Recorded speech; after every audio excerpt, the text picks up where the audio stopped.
Hello, good evening, नमस्कार। स्वागत है आप सभी का एक बार फिर से आपके अपने इस चैनल पर।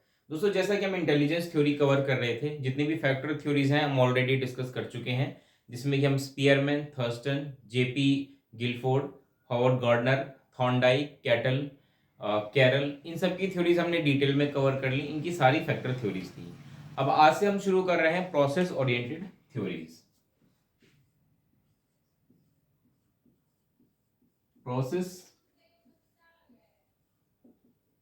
Oriented theories. आपको ध्यान हो, मैंने शुरू में ही बताया था, जब हमने इंटेलिजेंस चैप्टर स्टार्ट किया था, तो मैंने वहां पे आपको बेसिक डिफरेंस समझा दिया था फैक्टर थ्योरीज में एंड प्रोसेस ओरिएंटेड थ्योरीज में।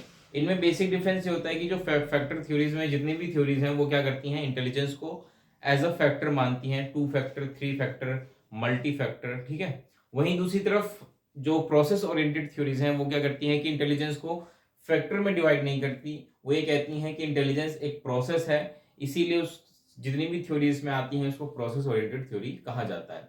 इसमें मेनली हम पियाजे की थ्योरी, स्टर्नबर्ग की थ्योरी और जेपी दास की थ्योरी को डिटेल में पढ़ेंगे। तो आज की वीडियो में हम बात करेंगे पियाजे और स्टर्नबर्ग की। देखिए, बात करूं मैं पियाजे की थ्योरी, तो देखिए पियाजे की थ्योरी में वैसे तो ज्यादा कुछ पढ़ने को है नहीं, क्योंकि पियाजे की थ्योरी जो है एक तरीके से जो कॉग्निटिव डेवलपमेंट थ्योरी है पियाजे की, वही प्रोसेस ओरिएंटेड थ्योरी में ही है इंटेलिजेंस की। क्योंकि अगर आप पियाजे की कॉग्निटिव डेवलपमेंट थ्योरी जब पढ़ेंगे, हालांकि मैंने ऑलरेडी लेक्चर बना दिया है उस पर, वो देख लीजिएगा आप, तो उसमें क्या था, उसमें यही तो था। उसमें पियाजे ने क्या कहा था कि हमारा जो कॉग्निटिव होता है, यानी कि हमारा जो ये इंटेलिजेंस होता है, एक तरीके से कॉग्निटिव इंटेलिजेंस ऑलमोस्ट सेम सी चीजें हैं। थोड़ा सा इंटेलिजेंस एक ब्रॉडर एरिया हो जाता है, कंसेप्ट हो जाता है, कॉग्निटिव थोड़ा सा नैरो हो जाता है। तो उसमें उन्होंने क्या बता रखा है कि कैसे हमारा इन्वायरमेंट के साथ इंटरेक्शन होता है, और उस इंटरेक्शन के थ्रू हम क्या करते हैं, अपना कॉग्निटिव डेवलपमेंट करते हैं, जिसमें कि कंसेप्ट फॉर्मेशन हो गया, या डिफ्रेंशिएट कर पाना चीज़ों को, आइडेंटिफाई कर पाना चीज़ों को, ठीक है, स्टिमुलस चीज़ों को समझ पाना, ये सारी चीज़ें उसमें हमने पढ़ी थी। तो पियाजे की थ्योरी जो है वही एक तरीके से प्रोसेस ओरिएंटेड थ्योरी में ही आप उसको समझ लीजिए, जिसमें कि उन्होंने बेसिकली 4 स्टेजेस बताए थे, और हर एक स्टेज में कौन कौन से मेजर डेवलपमेंट होते हैं कॉग्निटिव से रिलेटेड, वो उन्होंने समझाया था। तो इनकी थ्योरी को दोबारा पढ़ना एक तरीके से टाइम वेस्ट है। मैं कहूंगा कि आप वहां जाकर पियाजे की जो कॉग्निटिव डेवलपमेंट थ्योरी है उसी को देख लीजिए, और वही प्रोसेस ओरिएंटेड थ्योरी है। ये वैसे इतना इंपॉर्टेंट भी नहीं है, मैं सही बताऊं तो, क्योंकि पियाजे की अलग से तो कोई थ्योरी है नहीं इंटेलिजेंस की, वही थ्योरी इनकी इंटेलिजेंस में प्रोसेस ओरिएंटेड थ्योरी मानी जाती है, इसलिए इसको अलग से पढ़ने की जरूरत नहीं है। अब हम मेनली जो स्टार्ट करेंगे, जो इंपॉर्टेंट सच में है, वो है स्टर्नबर्ग की थ्योरी। स्टर्नबर्ग की थ्योरी आज हम कवर करेंगे, और इससे नेक्स्ट लेक्चर में हम जेपी दास जो थ्योरी है पास मॉडल, उसको डिटेल में कवर करेंगे। स्टर्नबर्ग ने क्या किया था, स्टर्नबर्ग ने जब थ्योरी दी थी इंटेलिजेंस की, तो उन्होंने इंटेलिजेंस को 3 फैक्टर्स में बांटा था। ठीक है, इसीलिए इनकी थ्योरी को ट्रायआर्किक थ्योरी, ट्रायआर्किक थ्योरी ऑफ इंटेलिजेंस कहा जाता है। ठीक है, हिंदी में आप इसको कह सकते हैं त्रितंत्रीय सिद्धांत, त्रितंत्रीय सिद्धांत। इन्होंने जो ये अपनी थ्योरी है, ये फर्स्ट टाइम ये पब्लिश की थी, इनकी किताब थी बियॉन्ड आईक्यू। इस किताब का नाम याद रख लीजिएगा, बियॉन्ड आईक्यू। इस किताब में इन्होंने सबसे पहले अपनी जो ट्रायआर्किक थ्योरी है उसके बारे में डिटेल में बताया था।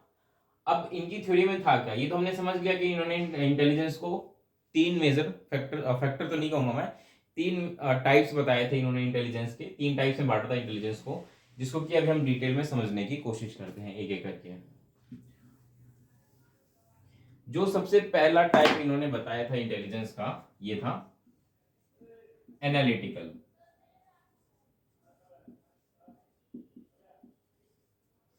एनालिटिकल को कॉम्पोनेंशियल भी हम कहते हैं।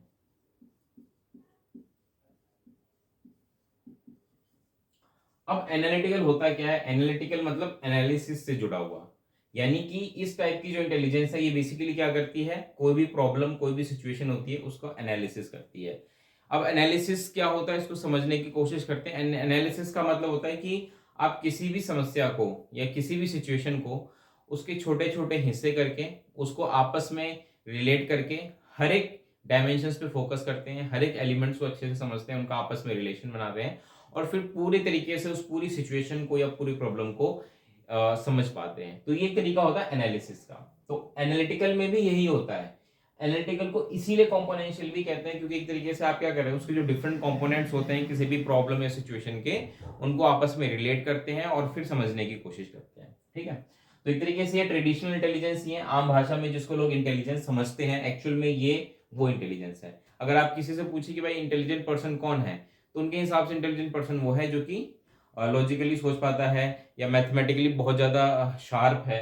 इस तरीके के लोगों को आम लोग समझते हैं इंटेलिजेंट, और इसमें इसी तरह की इंटेलिजेंस आती भी है, जो कि रीजनिंग में बहुत अच्छे होते हैं, एब्स्ट्रैक्ट थिंकिंग अच्छी कर पाते हैं ऐसे लोग। ठीक है, लॉजिकल थिंकिंग अच्छी कर पाते हैं, एब्स्ट्रैक्ट थिंकिंग अच्छी कर पाते हैं, मैथमेटिक्स से रिलेटेड जितने भी कैलकुलेशन होते हैं इनकी बहुत अच्छी होती है।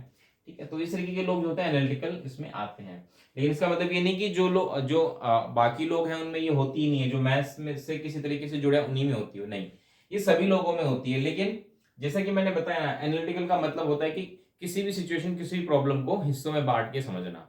तो एक आम इंसान भी अगर ऐसा करता है तो उसमें भी एनालिटिकल होती है। अब एक चीज मैं आपको बता दूं कि इसमें हम जो तीनों टाइप्स पढ़ रहे हैं ना, ध्यान रखिएगा, ये हर एक व्यक्ति में पाई जाती है। ऐसा नहीं कि किसी व्यक्ति में एक ही पाई जाती है, दूसरी नहीं पाई जाती है, ये सभी में पाई जाती है, इसका आपको ध्यान रखना है। ठीक है, तो कहीं भी अगर आपको ऐसा समझने को मिले ना कि भाई नहीं ऐसा नहीं है, तो ये भाई सभी में पाई जाती है। दूसरा जो सबसे इंपॉर्टेंट है, नेक्स्ट एनालिटिकल हो गया, इस जो नेक्स्ट है वो है क्रिएटिव। क्रिएटिव, अब क्रिएटिव को हम ध्यान रखिएगा एक्सपीरियंशियल भी कहते हैं। एक्सपीरियंशियल, हिंदी में अनुभव जन्य कह सकते हैं इसको। अब एक चीज ध्यान रखिएगा, कई बार ना आपको कंफ्यूज करने के लिए एग्जामिनर यहाँ पे एक्सपीरियंशियल की जगह एक्सपेरिमेंटल वर्ड दे सकता है, तो एक्सपेरिमेंटल वर्ड आते ही ये गलत हो जाएगा। ठीक है, ये एक्सपीरियंशियल है। अब हम इसको समझने की कोशिश करते हैं, पहले इसका बेसिक मतलब समझते हैं कि क्रिएटिव क्या होता है। क्रिएटिव होने का मतलब क्या होता है आपके अनुसार, मुझे बताइए कमेंट बॉक्स में। वैसे तो देखिए, क्रिएटिव होने का मतलब होता है कि अगर हम कोई नई चीज क्रिएट कर पाते हैं, ओरिजिनलिटी अगर हमारी चीजों में है तो हम क्या है, क्रिएटिव है। क्रिएटिव होने का मतलब है कि अगर आप कोई नई चीज बना पाए, नई चीज मतलब ओरिजिनल, कॉपी पेस्ट नहीं, ओरिजिनल कोई चीज अगर आप बनाते हैं तो आप क्रिएटिव हैं। लेकिन अगर आप कॉपी पेस्ट करते हैं तो आप क्रिएटिव नहीं है। ठीक है, ये बेसिक मतलब होता है क्रिएटिव होने का। अब क्रिएटिव होने का मतलब ये नहीं कि आपने अचानक से कोई नई चीज बना डाली, ऐसा नहीं होता। क्रिएटिवनेस आती है एक्सपीरियंस से। ठीक है, कोई व्यक्ति अगर क्रिएटिव है तो ऐसे ही नहीं हो जाता क्रिएटिव, धीरे धीरे उसमें एक्सपीरियंस आता है। ठीक है, क्रिएटिविटी हर फील्ड में पाई जाती है, इस चीज का ध्यान रखिएगा। ये किसी एक फील्ड से रिलेटेड नहीं है, चाहे वो पोएट्री हो, चाहे वो स्टोरी राइटिंग हो, चाहे वो टीचिंग हो, चाहे वो स्पोर्ट्स हो, चाहे वो कुछ भी फील्ड हो, हर फील्ड में हमें क्रिएटिविटी देखने को मिलती है। घर में अगर हम खाना बना रहे हैं उसमें भी हमें क्रिएटिविटी देखने को मिल सकती है। ठीक है, तो ध्यान रखें, क्रिएटिविटी हर जगह होती है। और क्रिएटिविटी कैसे आती है, उससे एक्सपीरियंस से आती है। अचानक से क्रिएटिविटी नहीं आ सकती। अगर आप कुछ अच्छा बनाते हैं, मान लीजिए अगर आपको एक खाना बनाना है और खाने में कुछ नया बनाते हैं बिल्कुल अच्छा, जो पहले कभी नहीं बनाया, तो उसके लिए आपको थोड़ा एक्सपीरियंस होना जरूरी है। आप पहले से नॉर्मल खाना भी बनाते होंगे ना, तभी आप कुछ नया और कुछ टेस्टी बना पाएंगे। या जैसे कि कोई टीचर अच्छा पढ़ाता है तो अच्छा एक दिन में नहीं पढ़ा सकता, क्रिएटिव पढ़ाता है, बिल्कुल अलग, सबसे अलग पढ़ाता है, तो एक दिन में नहीं पढ़ा सकता। उसके लिए उसको बहुत एक्सपीरियंस पहले लेना पड़ता है पढ़ाने का, उसके बाद वो समझ पाता है कि नहीं, इस चीज को हम ऐसे भी पढ़ा सकते हैं, दूसरे तरीके से भी पढ़ा सकते हैं। तो आप में भी क्रिएटिविटी होनी चाहिए, इसलिए थोड़ा सा आप में एक्सपीरियंस भी होना चाहिए पढ़ाने का, तभी आप में क्रिएटिविटी आती है। तो इसीलिए ध्यान रखिएगा, क्रिएटिव को एक्सपीरियंशियल इसीलिए कहते हैं क्योंकि दोनों सिमिलर हैं, क्योंकि अगर आप में एक्सपीरियंस है तभी आप क्रिएटिव हो सकते हैं। आई होप आप समझ पा रहे होंगे क्रिएटिव होने का मतलब और एक्सपीरियंशियल होने का क्या मतलब है। चलिए, नेक्स्ट जो स्टर्नबर्ग की थ्योरी है ये है प्रैक्टिकल इंटेलिजेंस। प्रैक्टिकल को कॉन्टेक्चुअल भी कहते हैं, कॉन्टेक्चुअल। अब प्रैक्टिकल इंटेलिजेंस का क्या मतलब है? प्रैक्टिकल इंटेलिजेंस का मतलब होता है कि जब आप में अपने डे टू डे लाइफ की प्रॉब्लम को सॉल्व करने का हुनर होता है ना।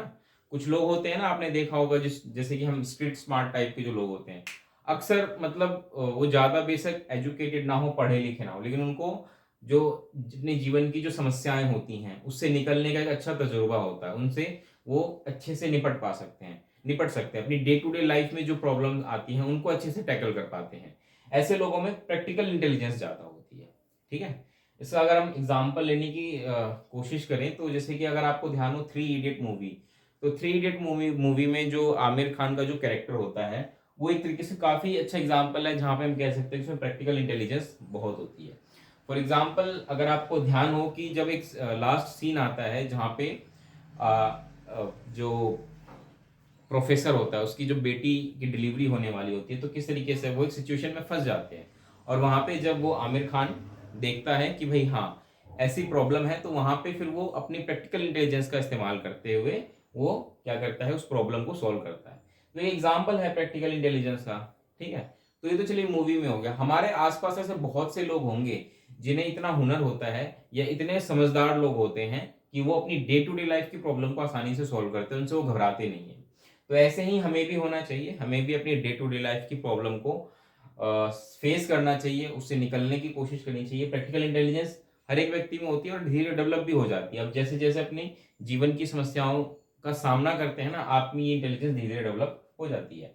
इसीलिए कहते हैं प्रैक्टिकल इंटेलिजेंस को ना कंटेक्चुअल इंटेलिजेंस भी कहते हैं, क्योंकि एक तरीके से कॉन्टेक्स्ट सिचुएशन से रिलेटेड है कि आपके सामने कैसी सिचुएशन आ रही है और आप उसको कैसे टैकल कर रहे हैं, उससे कैसे निकल पा रहे हैं बाहर। ठीक है, तो इसीलिए प्रैक्टिकल इंटेलिजेंस को भी हम कई बार कॉन्टेक्चुअल इंटेलिजेंस भी कह देते हैं। तो इस तरीके से देखा, स्टर्नबर्ग की बेसिक थ्योरी इतनी है ट्रायआर्किक थ्योरी में। बस आप ध्यान रखिएगा ये नाम आप गलत ना करें। एनालिटिकल को कंपोनेंशियल भी कहते हैं, क्रिएटिव को एक्सपेरिमेंशियल भी कहते हैं, एक्सपेरिएंशियल भी कहते हैं, और प्रैक्टिकल को कॉन्टेक्चुअल भी कहते हैं। ठीक है, तो एग्जाम में कई बार वर्ड इंटरचेंजेबली आ जाते हैं। इसको याद करने का तरीका आप कुछ ऐसे बना सकते हैं, ट्रिक्स बना सकते हैं कि कोई ऑर्डर में है, जरूरी नहीं कि ऑर्डर में ही हो। आप इसको ऐसे याद कर सकते हैं कैप से, CAP cap. Cap C represent for creative, A represent for analytical and P represent for practical. ठीक है, इस तरीके से इसको भी कुछ इस तरीके से CEE के थ्रू याद कर सकते हैं।